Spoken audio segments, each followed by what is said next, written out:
Hello photographers, direct support for these videos comes from sales of my video courses or the use of my affiliate links, all of which can be found down in the description. In this video, I'm going to go through the Canon R6's autofocus system. Now, to do that, we're going to go into the menu system and look at a bunch of the different options. But some of these options you can actually access while shooting from the camera's quick menu. And I'll show you that at the end of the video. So let's start by pressing the menu button. And here on the menu screen, we're going to move to the AF menu. I'm going to do that by pressing the Q button here on the back of the camera. The first option is the AF operation. This is whether you're in one shot or servo mode. And one shot is your standard mode where you half press your shutter button and the camera locks focus and keeps focus until you either release the shutter button or you take a photograph. And servo is continuous focus, which is for tracking moving subjects. By default, it's in one shot, and that's the mode that you should be using most of the time. So with that said, we're next going to look at the AF methods available to you. Now these you can also change from the quick menu, but this is a good place to go through all of them. The very first one is face and eye tracking. And this is the default focus method that the camera is set to, which means that the camera is going to choose the focus points that it uses and pick the subject in the scene. But if it does detect a face in the scene, then it's going to lock on that and track and focus on that face. Next is Spot AF. And there's a number of different spot autofocus options. So we're going to go through each one of them. This is very small, precise Spot AF. This is 1 point, which is a slightly larger spot. This is expanded area, which has a single spot, but then has additional spots around it to help in focus. And finally, expanded AF area around, which adds even more focus points to help in focusing. So all of these are variations on the same idea, which is that you have a single focus point that allows you to precisely tell the camera where to focus. So you start here with the very finest, smallest, most precise, and you move up to this, which is still precise, but uses additional focus points to help you focus. So we're just going to go with 1 point AF, because when you select this, you need to be able to change your focus point, and you can do that a couple of different ways. So I'm going to set this option, and I'm going to press the shutter button to go back to the shooting menu. Now to move this focus point, you first have to press this button right here on the back of the camera. When you press that, that activates your ability to move the focus point around. So you can move the focus point a couple of different ways. First of all, you can use this joystick here on the back of the camera to move the focus point in pretty much any direction you choose. Or you can use the top control dial to move the focus box to the left or right, and you can use the rear control dial to move the focus box up and down. And with these methods, you can precisely position the focus point where you choose. Now, the other way you can move the focus point is by using the touch screen on the back of the camera. I can't demonstrate this because I'm recording the camera's output, but in normal use, you can just move your finger around the screen and the focus point will move with you. So let's go back into the menu and look at the last couple of options, which are the zone options. You have 3 zones that you can choose from. You have standard zone, and then you have a vertical large zone and a horizontal large zone. What these zones do is give you an area within which the camera will try to focus on a subject. And you can choose that area with these different options. So I'm actually going to go to Zone AF, and then we're going to go back to the shooting menu. You can see the box right here, and that box will be where the camera is going to focus. Now that box is at the center of the screen. What if you don't want that box there? Well, once again, if you press this button here, you can use the joystick or you can use your control dials to move the zone around the screen. So this is the standard zone. Let's take a look at the other zones. I'm going to go into the quick menu, and then I'm going to use the top control dial to change to the vertical zone. And with that enabled, you can now see I have this vertical box, and anything within that box is where the camera is going to try to focus. And once again, you can move that by using the control dials. The box is vertically oriented, so you can't move it up and down a lot, but you can move it up and down, and then of course you can also move it left and right. And finally, we have the last option, which is the horizontal mode. So let's take a look at that one real quick by switching to it, and same as the vertical, just flipped. So those are the different AF modes you can choose from. I personally like to use the spot focus mode. Let's go back into the menu. Let's look at the subject to detect option.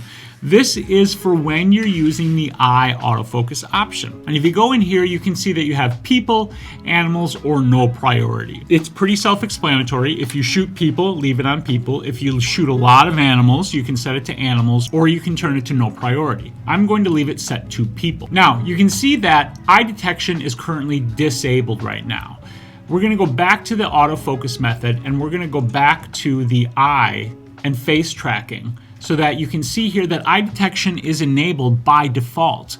That means if it has a face, it's going to try to detect the eye within the face and focus on the eye. If you wanted to, you could disable that, but I recommend leaving it enabled. If you're shooting portraits, generally speaking, you do want the eye to be in focus. This continuous AF is something that you should make sure is disabled, which seems counterintuitive because you might think that that means you can't use continuous focus to track a subject.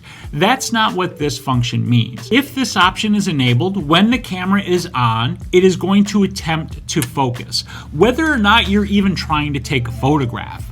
And that can burn your battery up fast. So I highly recommend you make sure this function is disabled. Now we're going to move over to the second page, and we're actually going to skip this mode, and we're going to look at this third page because these are the subject tracking modes. Now these are pretty self-explanatory, but I did want to take a moment to go through these. The first option is essentially the multi-purpose settings, exactly what it says, where the camera is going to try to determine what to do and what is moving and what is not moving and how to track and lock focus on the subject. The next option is continue to track subjects, ignoring possible obstacles. So what that means is if you have moving subjects, it's going to try to ignore other subjects or other things that may come in front of the subject you are attempting to track. And then we have instantly focus on subjects appearing in the scene. And what that means is whatever is moving that moves in front of the camera is going to try to focus on it. Right, so whereas in scenario 2, let's say you're shooting sports photography and you have a particular player that you are trying to focus on. You get a focus lock on that player, and the camera will attempt to track that player even if another player moves in front of them. But in scenario number 3, if you're trying to track that first player and the second player runs in front of them, the camera will switch to the second player and track that one now because that's a new moving subject that moved in front of the camera. And then finally here we have for subjects that accelerate or decelerate quickly. And that's exactly what it sounds like. If you have subjects that move and change speed very quickly, this may be a mode that's useful to you. Now, here's the thing about tracking focus and tracking moving subjects.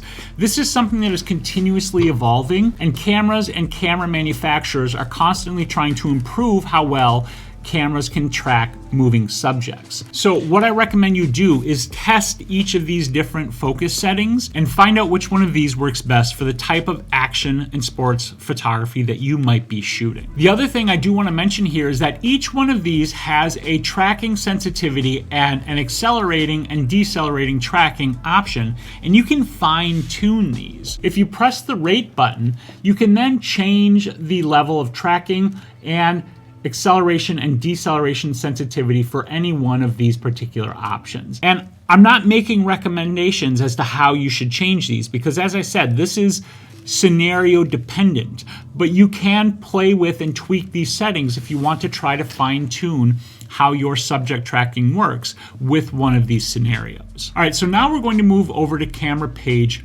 4. And what we want to look at is one-shot AF release priority. What this does is tell the camera how it should respond when you press the shutter button halfway down. And this is only for one-shot mode when you take your standard photograph where you lock focus, like I mentioned earlier. Now, you've probably had this situation happen where you're trying to take a photograph and you get a focus lock and then you try to take a photo and the camera maybe doesn't take the picture for some reason. Maybe it actually hasn't focused quite yet because you went and you just mashed that button down. What this option here does is tell the camera if you want to prioritize taking the photograph or if you want to prioritize getting a focus lock. So when you go in here, you can see that by default, it's prioritizing focus. You can change this by spinning this rear control dial right here. So as I mentioned, it's currently set to prioritize focus, but if you wanted to prioritize taking the photo, you can spin this dial and set it to release. I personally choose to prioritize focus. So I'm going to set that, and then we're going to move down and take a look at the orientation linked AF point. What this does is try to move the focus point when you switch the camera from landscape to portrait mode and back again. So by default, it is turned off. But if you enable separate autofocus points, then it will try to move the focus point to maintain the focus point on the subject when you flip the camera back and forth. So those are the different options that I would recommend changing in the menu system and how those different options work.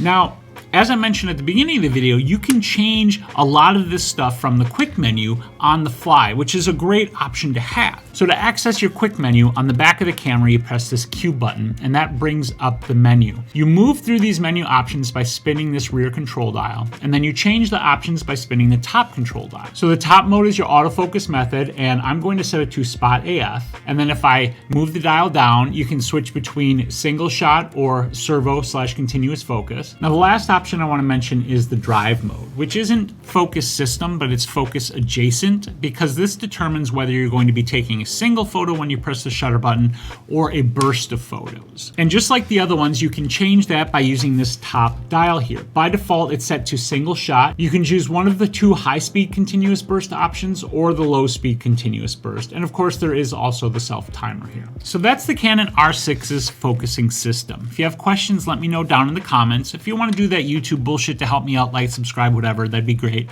But make sure you take some damn photos.